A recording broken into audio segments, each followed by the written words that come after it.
Ingawa Atletico Madrid bado haiko tayari kumuuza mshambuliaji wake Julian Alvarez kwa FC Barcelona msimu huu wa joto, klabu hiyo ya Madrid iko tayari kusikiliza wazo la mchezaji huyo wa kimataifa wa Argentina kuhamia Arsenal. Kulingana na mwandishi wa habari Fabrizio Romano, siku ya Jumanne, klabu ya Arsenal inafuatilia hali hiyo kwa karibu, lakini bado haijawasilisha ofa rasmi na madhubuti.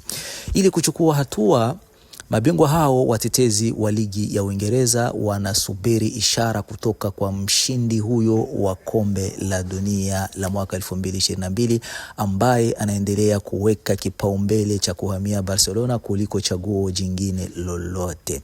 Hata hivyo, Arsenal inaamini kuwa makubaliano na Atletico Madrid yenye thamani ya euro milioni 150 yanaweza kufikiwa haraka iwapo Alvarez atatoa ruhusa.